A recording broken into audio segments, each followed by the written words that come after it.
Hello everyone. Today we will discuss about standard array decoding. In NK linear block code, we know that K is the number of message bits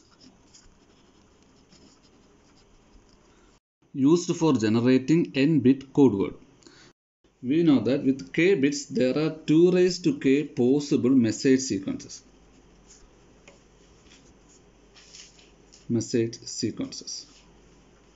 Right. So as a result, which implies that there are 2 raised to K possible code words. Now with n bits, there are 2 raised to n possibilities are there. As a result, there are 2 raised to n possible received vectors are there. Because if you transmit one code word having n bits is transmitted through the channel, due to channel noise, the bits may get flipped. As a result, the received vector will be one of the 2 raised to n possibilities. Let R be the received vector which can take 2 raised to n possible values.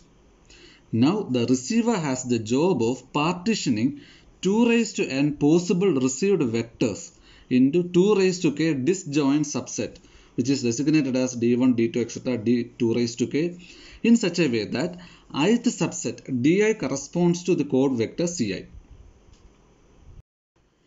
The 2 raised to k subsets constitute the standard array of the linear block code. So the idea is simple. We have 2 raised to k code words and the standard array consists of 2 raised to k subsets d1, d2, etc. d2 raised to k such that the subset di corresponds to the code word ci. Now we will look at the steps involved in constructing the standard array. Step 1. The 2 raised to k code words are placed in a row with the all 0 code vector as the leftmost element. So let C0, C1, C2, etc. C2 raised to k minus 1 be the 2 raised to k possible code words where C0 is the all 0 code word.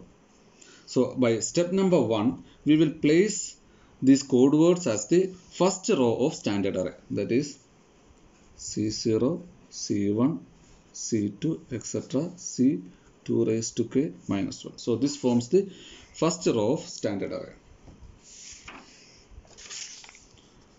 Now step number 2.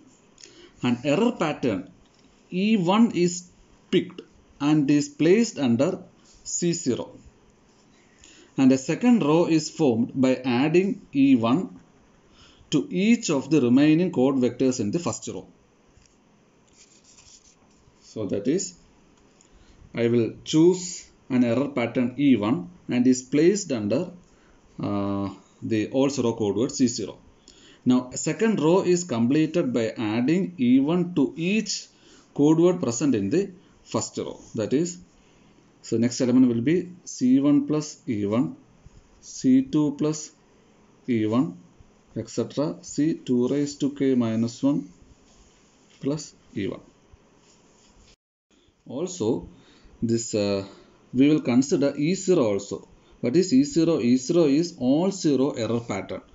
Now the all 0 error pattern is equivalent to all 0 code word, and first row is formed by adding each code word with the all 0 error pattern. So this will be C1 plus C0, which is equivalent to C1 itself. This is C2 plus C0, which is equivalent to C2 itself. So there are 2 raised to n elements are present in the standard array, and these 2 raised to n elements are partitioned into 2 raised to k disjoint subsets. So which is equivalent to 2 raised to k columns are present in the standard array. Now the question is, how many rows are present in the standard array? There are 2 raised to n by 2 raised to k rows are present in the standard array. That is, which is equivalent to 2 raised to n minus k rows are present in the standard array. Step 3. Now step 2 is repeated until all possible error pattern with a distinct syndrome is selected.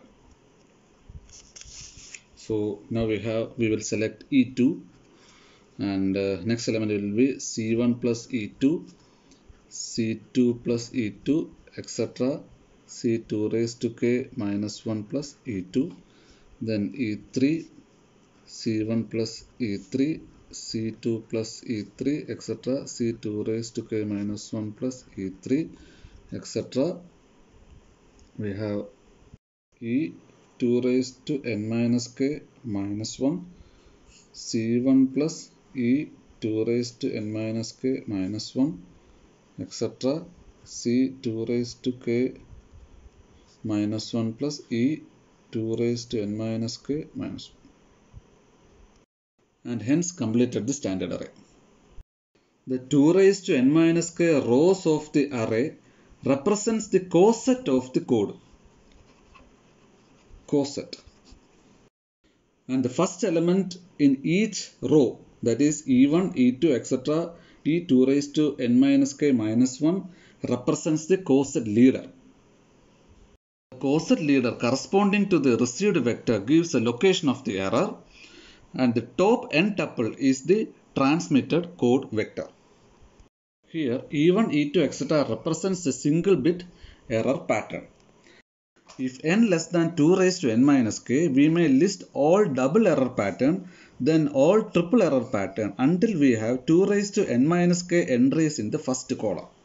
Thus, the number of rows is 2 raised to n minus k, which is equal to the number of distinct syndrome. Although many double error pattern exist, the double error pattern is selected such that syndrome should be distinct from those of single error pattern.